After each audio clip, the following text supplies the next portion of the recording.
महंगाई को लेकर, शिक्षा में परिवर्तन को लेकर एक आंदोलन कर रहे थे और उनको उठाकर 19 महीने जेल में डाल दिया गया। क्या इसके लिए कांग्रेस को आज माफी मांगनी चाहिए? देखिए, मुद्दा आज आपातकाल को लेकर आपने उठाया है और राजकुमार भाटिया जी ने अपनी बातें कही हैं। उनकी बातें कितनी सच हैं कितनी झूठ, ये कोई नहीं जानता, पहली बात।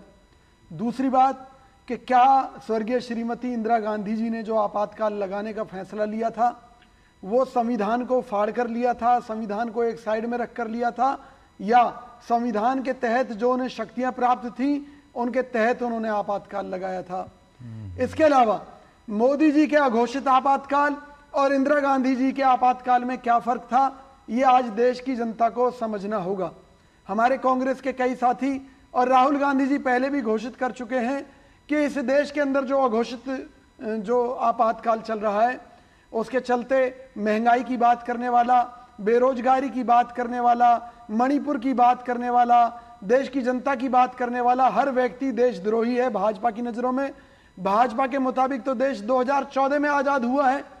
तो उन परिस्थितियों में स्वर्गीय श्रीमती इंदिरा गांधी जी के ऊपर उंगली उठाना भाजपा के लिए बड़ा आसान है और आज मुद्दों से भागना बीजेपी के लिए उनकी आड़ में बहुत आसान है। जी शुक्रिया, मैं आपका शुक्रिया कर रहा हूं, आप मेरे मित्र हैं, मैं आपका शुक्रिया कर रहा हूं, क्योंकि आज जब मैं ये कार्यक्रम शुरू करने जा रहा था ना तो मैं सोच रहा था, मुझे लग रहा था कि आज तो आपातकाल को जस्टिफाई करने वाले लोग शायद नहीं मिलेंगे। फिर मैंने कांग्रेस नेताओं की बाइट सुनी, मुझे लगा शायद ये एक तरफा होंगे जो एक दो बाइट दे रहे होंगे, लेकिन मैं आपका शुक्रगुजार हूं कि आपने इस मंच पर इंदिरा गांधी जी के आपातकाल को जस्टिफाई करने के काम को आगे बढ़ाया। मुझे लगता है आज मेरा कार्यक्रम में सफल हो गया। मुझे लगता है देश की नई पीढ़ी जो है वो समझ सकेगी ये सोच कहां से आती है, तानाशाही वाली। अब मुझे इसको लेकर शर्मिंदा होकर माफी मांगने में क्या अर्ज है? एक बार राहुल गांधी माफी मांग ले, उनका वो बड़प्पन ही होगा उनका। देखिए अशोक भाई, बातें हैं, बातों का क्या। अभी बड़े भाई अवधेश जी कह रहे थे कि लाल संविधान की कॉपी लेकर आए हुए थे, तो इन्होंने भी लाल कुर्ता पहना हुआ है। तो ये जो बातें बनाने का जो ठेका मोदी जी और उनकी सरकार ने ले रखा है, निश्चित तौर से ये सिर्फ मुद्दों को छुपाने वाली बात है। अशोक भाई, बड़ी सीधी सी बात मैं देश की जनता के सामने आपके माध्यम से रख रहा हूं अपनी विचारधारा, कांग्रेस पार्टी की विचारधारा।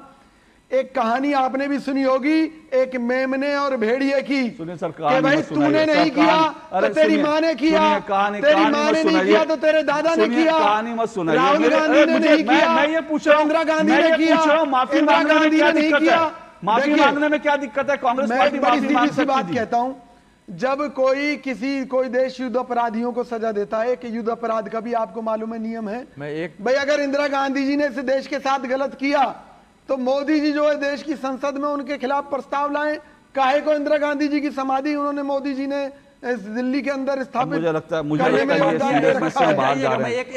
अगर देश की सरकार इंदिरा गांधी ने देश के करोड़ों लोगों का गला घोट दिया, उनको फांसी लटका दी, उनको मार दिया, नाजायज रूप से जेलों में डाल दिया, तो भैया इंदिरा गांधी जी की समाधि को खुलवा कर फेंकवा दीजिए मोदी जी। उनके खिलाफ आप कोई प्रस्ताव लेकर आइए, पास कीजिए। झूठे आरोप लगाने से एक एक करके सुनिए, देश में लाखों करके बोलिए। एक मिनट विजय कौशिक, एक मिनट रुकिए, विजय कौशिक एक मिनट, अवधेश जी एक मिनट रुकिए। मैं आप गांधी परिवार को मिटाने की साजिश है, रुकिए विजय कौशिक एक मिनट, इंदिरा गांधी विजय कौशिक एक मिनट रुकिए, मिटाना चाहते हैं राहुल गांधी को।